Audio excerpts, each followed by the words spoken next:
Okay team, so we're reviewing Terminator Dark Fate. I wasn't necessarily going to go and see this, but then I had a spare 2 hours, I saw that it was on, and I don't know, there's something about the Terminator design, Terminator the first film and T2, that I really liked. There was something, you know, I'm a big fan, I'm a sucker for AI that kind of pushes you into, I don't know, rethinking the future and all that kind of stuff. So anyway, so I thought, you know, this might just be mildly diverting.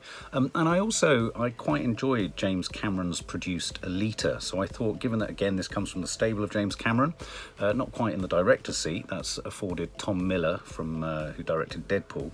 I thought, you never know, you know, this might be quite good. So we're starring Linda Hamilton, who obviously plays Sarah Connor, that we know from the other movies, and Arnold Schwarzenegger has an appearance, but also, quite excitingly, it stars Mackenzie Davis, who plays a sort of enhanced human from the future who lands in the now, seeking to save the character of Danny, who we're led to believe for large parts of the film whose womb is kind of like the bone of contention in no uncertain terms. I'm not entirely certain if this film kind of negates the 3 other films that came after T2, but we're led to believe that by James Cameron himself that this is a sort of bona fide follow-up to Terminator and Terminator 2. Going into a film like this, even though it's a sort of formal and official sequel, a little bit like the Halloween reboot, one does get a little bit weary, and one feels that you can sort of almost sense within the first 10 minutes whether it's gonna really have the chutzpah to kind of, you know, do its job. The first scene was an incredibly odd scene. If any Terminator fans want to explain to me, it was incredibly odd. I thought oddly executed in terms of visual effects.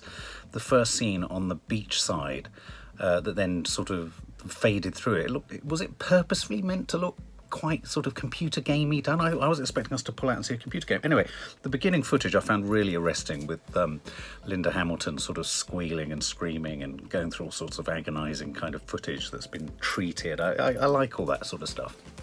So once we got into the film, we've effectively got Mackenzie Davis playing this enhanced human who's protecting Danny, a Mexican girl, and Linda Hamilton, Sarah Connor, she sort of falls into the pathway of trying to get rid of the Terminator, played by Gabriel, who's also been sent down to capture Danny and destroy her, because she's obviously a linchpin in the future safety and integrity of our future. What I thought was most notable about this film was the fact that it stars 3 incredibly strong female leads.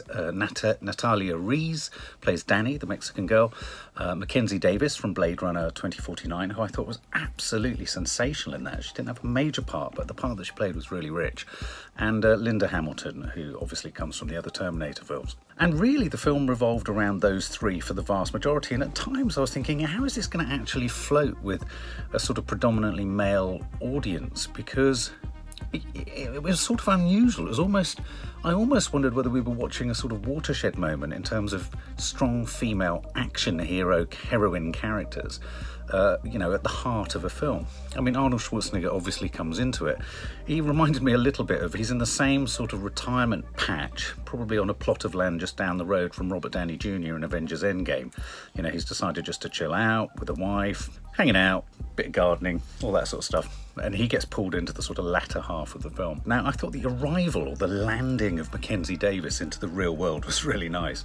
And I thought, in a sense, her finding her orientation. Now, the thing that makes me fascinated about these films is watching AI, even in films like Ex Machina, watching AI orientate itself.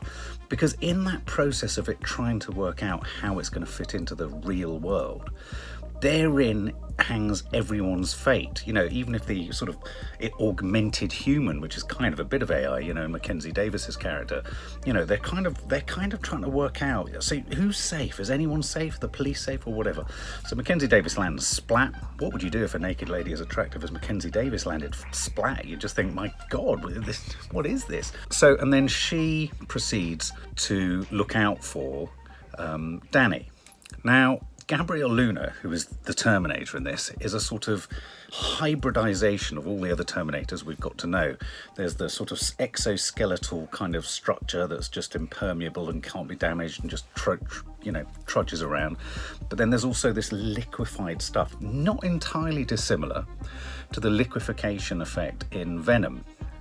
And where at times that liquefaction effect in Venom looked a bit tired or a bit shoddy at the edges or a bit, I don't know, like it wasn't fully rendered, there were many times in this where I felt that too. And sometimes the very originality of the, if you like, superhero trait, for want of a better expression, so his ability to sort of become black liquid, sometimes renders any form of destroying him obsolete. So as you run out of more and more opportunities to actually kill him, because actually even when you've hammered him in a great big vice-like, I don't know, like that, if he can sort of still seep out of that and come away, you have got really many hopes, because even blowing him up, okay, he might splatter everywhere, but you'll just be able to pull back together. So there was a bit of that, and there was a bit of a rendering problem. Now, one of the biggest disappointments I had in this was that Gabriel Luna's character, the Terminator, so the malevolent force that's charging and sort of marching through the centre of this film, but although he was marching, we never actually saw him stand and morph into someone else. The only thing we actually saw on screen at any point was him morphing into a shirt. Yeah, he touches a shirt and he takes it on. So you didn't even really get any of those moments. Now, I don't know whether that's because the censors decided to make it a little bit more agreeable, or whether they just couldn't afford the effects that would have been required. The other thing I didn't really understand was, why did he only stay, the Terminator, within one identifiable character's form? Okay, so for a moment he adopted Danny's father's form, but then he went back to this same character's form. Why do that if you know, I mean, and also if you're sort of really sophisticated AI, why would you not realise that that's probably the one way that you're going to be found and known to be who you are? A couple of problems with this film. Too many car chases. So, I mean, a couple of critics have said there wasn't enough action. There was so much bloody action. I thought that the car chases, I mean, what is it about car chases? I mean, I made a note on my phone.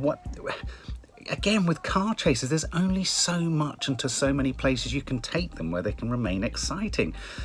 It just didn't do it for me. The whole idea of him, there's quite a good scene where Mackenzie was kind of throwing, steel rods at Gabriel Luna's Terminator, and he'd hold them, and they're in the trailer, and then he'd morph into this sort of strange gun-like thing. I mean, it's not that you're looking for believability, because there's nothing believable about the whole thing, but within its own terms, a real gripe of mine is that you want to believe it within the terms of the world and the technology and the sci-fi-ness and the AI technology that the film's offering up. And in that sense, I felt that we were quite quickly in the presence of a villain, if you like, or a Terminator, that could do anything, because he could liquefy into anything. So consequently, it just really became a slightly heightened chase movie, where they then sort of managed to bring Arnold Schwarzenegger into it. Now, it's that funny thing, isn't it? What do we think of Arnie? Arnie's one of those characters, a bit like Clint Eastwood, where, the older they get, the fonder you get of them, and just seeing their faces is just actually very, very sweet. He delivers 2 laugh-out-loud moments. I did laugh out loud. It's really odd. I was in the screening with lots of men, and I think they were sort of tourists because it was a central London theatre, and they were laughing at really weird things like around guns and stuff like that. But the bit that I found really funny was when he said, "I'm funny," and he wasn't funny, and the fact that his wife, who he has a sort of relationship with, when they say, well, what does she see in you, given that you're not human, really? He says, I'm very good, very efficient at changing diapers. That was funny. And then he's got a drapery company that he works for, and then there's a scene where they're sort of waiting to sort of enact a heist or for something to happen. And he talks about the terrible travesties of design that some people make when they decide to choose a certain type of pattern drape for a certain type of furniture. I thought that was quite witty, 2 witty moments, but the film was screaming out for more. Some critics have said, oh, that's an example of the Deadpool director. Not at all. 2 sputtering moments does not carry the film. Now, Linda Hamilton's character, Sarah Connor, again, she was fine, she was okay. It was, again, good to see a woman of her age in a very physical and mainstream and central role. It was very reminiscent for me of Jamie Lee Curtis in Halloween. They could almost stand alongside each other and just fucking shoot the hell out of the world, basically. Marauding, knife-wielding psychopaths on Halloween night and Terminators. The two of them would do really well. So she was good. I thought if there was anyone who was disposable from this, it was unfortunately Natalia Reyes, who played Danny, the Mexican girl who the Terminator's after. Obviously, she's a critical part and a critical component of the narrative plot, but she was sort of the weakest link for me. I felt Mackenzie Davis was really powerful, but again, she was kind of let down by the surrounding storyline and the action, and because she had so many other voices. You know, by the time Arnie comes on board, they're a team of 4, so they're all kind of vying for attention. There was a nice scene in a pharmacy where Mackenzie Davis had to get some drugs to kind of keep herself going because she's this sort of augmented human, and I like that side of things. It was, you know, she played that really well. The idea that she kept running out of energy and she had to keep sort of having her batteries recharged and all that sort of stuff. So I think it was a rich opportunity for Mackenzie Davis. I think if she was supported by a stronger, more innovative and inventive plot, this could have been one of those roles that really jettisoned her into the mainstream. And then the rest of the film becomes a laborious, I felt really laborious chase and hunt. They go onto cargo planes, you know, more car chases. There's a dam that's involved and he falls down a dam and it just became... and then there's all these rotating things and then they're holding his head against the rotating thing and then is he going to blow up? And then they discover that, of course, well, I'm not going to give away what they discover, that might be the thing that might destroy him. And it just kind of went on and it went on and it did nothing new and nothing original. And I was really, really, if not bored is too wrong a word, but it just didn't excite me. It was in no way thought-provoking about time travel. It wasn't thought-provoking about the emotional complexities around Linda Hamilton having lost her son and Arnie Schwarzenegger being responsible for that. You know, they could have delved into that a little bit more. And you don't want it to become, obviously, it's a mainstream action film. So I do think that, in a sense, when the likes of Scorsese and Coppola are slamming superhero films, this is the kind of film, actually, I think they should be homing in on a little bit more, because it promised so much. And in a sense, you know, for example, you know, the first hour, I'd say, was strong, but the second hour had Arnie in it. And although Arnie was a nice, nostalgic, momentarily witty presence, he's so stiff, and his character's stiff, that you're begging for more, you're begging for something, and you just can't get anything from him. It's a bit like the character of Spock, you know, you're not going to get sophisticated emotional introspection because he just can't. It's sort of programmed into his character that he can't be like that. So you're looking to Linda Hamilton for that, you're looking to Mackenzie Davis. Unfortunately, I think the emotional heart of this film, again, was the Mexican girl's part, Natalia Reyes, and she just didn't, for me, have the breadth of performance experience to really punch that out there. Gabriel Luna was very good as villain, but I would have liked to have seen the Terminator morphing into many more people rather than doing more and more remarkable things with his liquefaction effect. I think that part of him was too simple in a sense and too badly rendered, whereas I would have liked to have played with, you know, confusions of identity when there was that moment where, you know, was this her father or not her father, and it ended up being, you know, the Terminator. I thought all that sort of stuff, why throw that away? Why not play on that? Why not have him morphing constantly into different people? Why not have him morphing into Arnold Schwarzenegger? Do you know what I mean? Or something like that. So I just felt it missed a few possible richer narrative ticks. It could have gone down. It could have been a bit more inventive. It could have been a bit more thought-provoking. The action, when it was action, actually was too liquefy-y and was too car chasery. And yeah, there were no real surprises in it. There were no surprises. One thing I did like, though, almost more than the representation of just, you know, 3 strong, powerful women, was the positive representation of Mexico and Mexican Latino kind of culture.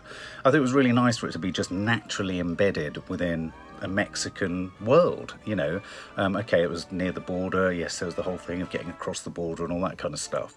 But it was just nice, and I'd have thought really relatable for a massive Latin American audience, which, let's face it, maybe that's what this film's intended for. A lot of films now, mainstream franchise movies, are aimed at harnessing the Chinese market. But, you know, some films are also looking to those other larger markets like India and Latin America, and I think this film will successfully do that. So a lot of people are sort of heralding this as, yes, this is the official proper last Terminator film to finish off the first 2 Terminator films.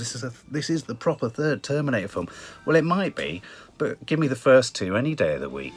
For more film and family fun, don't forget to click the subscribe button and make sure to click the bell to never miss an update.